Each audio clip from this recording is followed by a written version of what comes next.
that's when we start the finer work. We'll cut those to sections, to length. I build the ferrules. The ferrules are built from scratch in my shop, and all the metal work is built. The only thing on the rod that I don't make are the guides and what is this, something else. But I make all the metal work, and except for the guides and the varnish and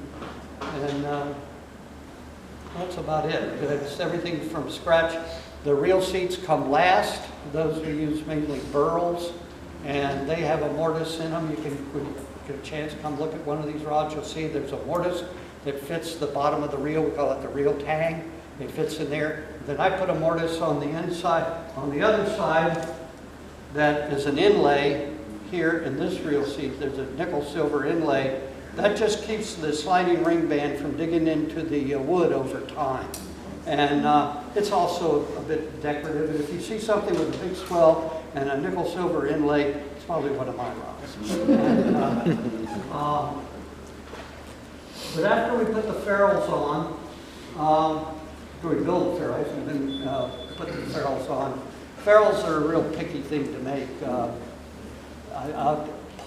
There's an opportunity here.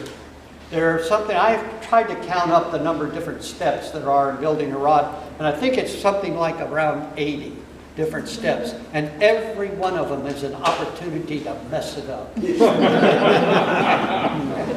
And, well, you can do afterwards with a fan, you know.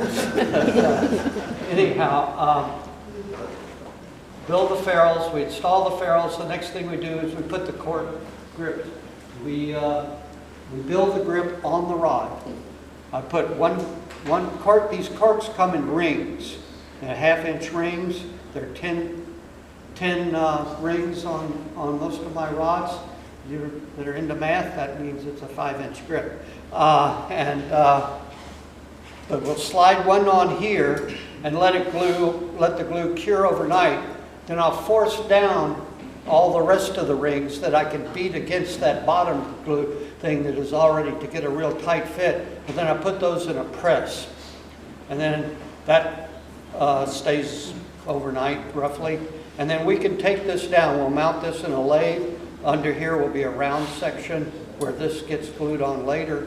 And this will go into before the guides are on. And then we'll use a sanding to turn that down to a variety of you know, here's a Wells grip or a half Wells grip or something like this. This is the one I probably use most, kind of a standard cigar grip. When that's done, we'll varnish. We'll do one coat of varnish on the rod. It's prior to the wraps. And the reason for that is when you wrap, when you're on this solid bamboo, the threads tend to move. So when you got varnish, it holds a little faster and speeds up the operation. We use silk. I have silks from the 1930s, 40s, 50s, and modern Japanese silks, which are good today too. And the thing about silk and bamboo rods, silk under high quality spar varnish becomes translucent. And so if you look at some of these rods, you can see the fibers of the bamboo all the way through the silk and the varnish, and there'll be 6 coats of varnish on that individual silk thing. So it's another little picky step, and we singe the silk to take any little hair fibers that might be there, so as to don't get that kind of mottled varnish, under varnish step. After we've done the one coat of varnish, we'll put the silks on, and then we'll put probably 4 coats of varnish on the silks. And the secret to translucency is use a very heavy varnish on your first coat. Really get it in there where it sticks. And otherwise you can get a shimmer in the silk that's not full translucent. So we do that. Then we sand all that down. By that time we've wrapped, the guides are on it. The ferrules are on it, the grip's on it, and we varnish the full rod. I use a dip varnish technique. I have PVC tubes with varnish in it, and varnish has been a bugaboo. I hate the EPA, and they keep changing what the manufacturers can do to the light ends on varnish. And so you think you have a good formula for your varnish, and the very next year EPA changes the rules. And it's been a real hard thing. Right now I'm using McCloskey's Man o' War, thinned maybe 10% for dipping, not thinned, or I use Epiphane's full strength for the first coat on the silks. And oh, that's another thing. I have a varnish room in my shop that is temperature, dust, and humidity controlled, and because varnish is picky about that stuff. And but it works out nicely the way it's set up now. And I'll let her up there. I've got some cards up here that show how to get in touch with me and where I live. You're welcome to come to a shop visit if you can. I prefer if you give me a call because I might be out fishing or not. I try to spend 2 to 3 months every summer in Montana. And well, I call it research and development. But I love it out there. And but call first, but you're welcome to the shop. And I also put a plug in it while digressing here. There is a film out at the film festivals right now. There's another one in Ohio being shown soon, September. And it's called Chasing the Taper.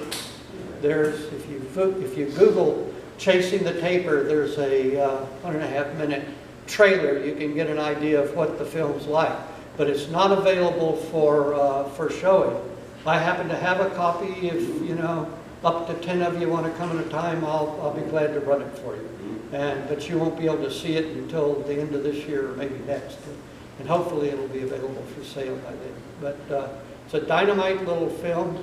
It was premiered in February out in Missoula, Montana at the Big Sky Documentary Film Festival. And it was just terrific. I mean, I was out for it and several of the other people in it. There's 6 of us that are in it. And not necessarily the best rod builders, but certainly 6 serious rod builders. And but it's not a how-to. It's kind of, I get a little choked.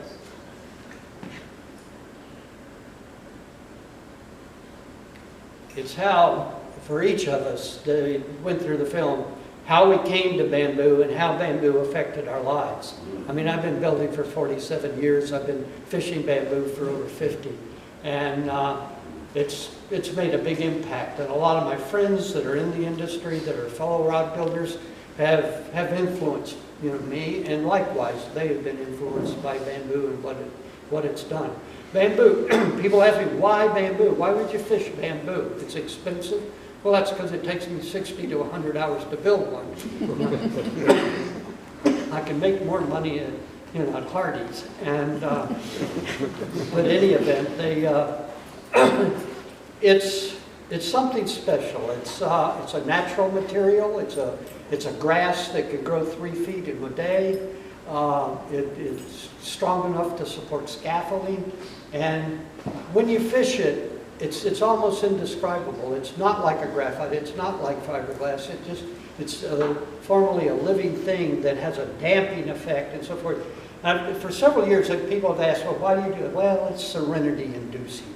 It's this, it's that. It's a special kind of a material, and it's something that I've put many weeks into in constructing. Or some other builder has done like Pinky Gillum, a famous rod builder from the 30s, 40s, 50s, 60s, said, somebody that buys one of my rods is buying 2 weeks of my life. And but now when people ask me, I've kind of summarized it, and I think after doing it for as long as I've done it, the best answer I can give to that question is, I like the way it makes me feel when I'm fishing it. There's just nothing like it. And so in any event, so let's see, we've gotten the the rod's varnished, we've got them wrapped, we've gotten the reel seats. We make the reel seats out of from scratch, from usually using burls of various kinds, and I've started stabilizing some wood. Some of the burls are hard to work with because they even warp after being cured for a long time. And so I've started using stabilizing on them, and it's working out pretty well. They look pretty nice. I don't have any of them here today. I think the first rod that I finished with that, I just delivered. I was invited in June to the Italian Bamboo Rod Makers Association conclave in Italy this year, and they paid my way and all my expenses there and so forth. And for 5 days, I hung out with 65 Italian, German, Austrian, and a couple of American rod builders, and it was a total hoot. I built the rod for them, 7.5 foot 3-piece for 5-weight, and I used one of the stabilized reel seats, and it really looked nice. And you can buff it up, and it'll look like it's just been varnished, but it's not varnished. So. In any event, that kind of takes you through it.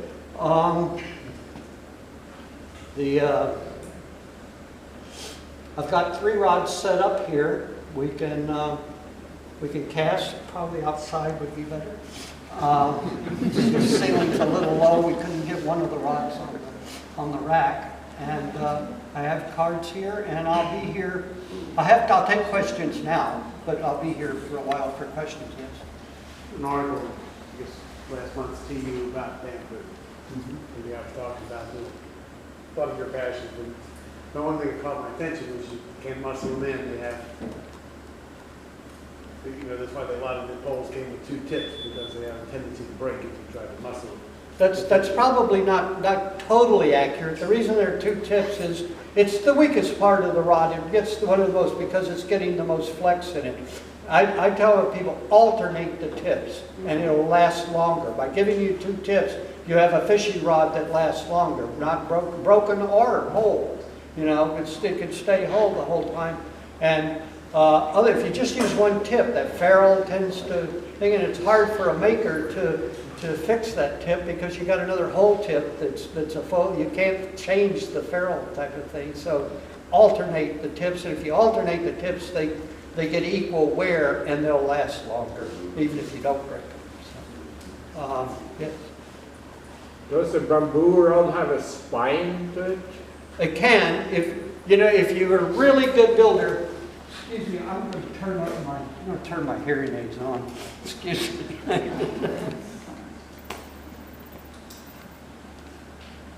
There we go.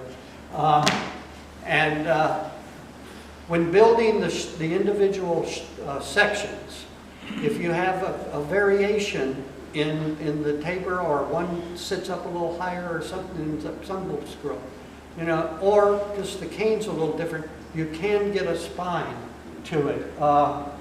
What we do is we'll take the section and we'll bend it like that and turn it around and see if you get a bump. Not so much on a butt section like I'm doing right now, but you get a bump on a tip. And then we'll put that spine, if there is one. Hopefully if you built it right and you paid attention to detail, my mentor Tom Maxwell says, building a bamboo fly rod is not rocket science. It does take some attention to detail. If they missed a detail, you can get a spine on that, and you can tell that by it causes a little kick. And then we use that side as the guide side, so that you have the stiffer side on that way. That's a good question. Thank you. Any other questions?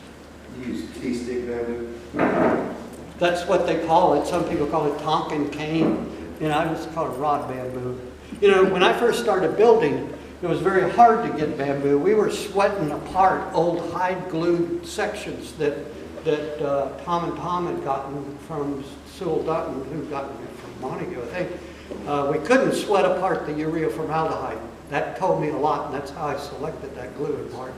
But the hide glue, and then we would remill those and make rods from the thing, because there was no trade with China. Well, this bamboo only comes from one little 10 square mile area in China on the Sui River. And there was no trade from the Korean War to the second Nixon administration. And Nixon and Kissinger went over, reestablished trade with China. Bamboo started coming in, and it was awful. It was just awful. The growers and the wholesalers had lost track of what the rod builders wanted and needed in bamboo. And it took a long time. Right now, the bamboo that's coming into the United States is the best bamboo I've ever seen. I've been buying bamboo for over almost 50 years, 47 years. And there are a couple of people going over there, hand-picking the individual cones, bringing them back 10,000 lots and so forth. And the bamboo is remarkably good. Does it still come from China? Yes. This species grows, Anarundel anarundus, grows in a number, in the United States. There are places, you can probably buy it online. But only in this one area of China, whether it's, excuse me, the soil, the prevailing winds, the water times and conditions, it develops those power fibers that are harder and thicker than any other place. Even the same species does not become rod-worthy merely because it's that species. Good question.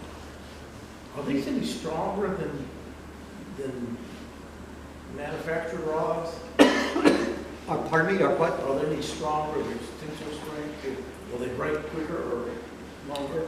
Bamboo, you should be able, properly cared for, and if you'll look, take my card, look on my website, I have a tract on there called Care and Feeding of Bamboo Fly Rods. If you properly take care of them, you ought to be able to hold them, hand them down a couple of generations. So, it's an incredible material, and ends up with things like this.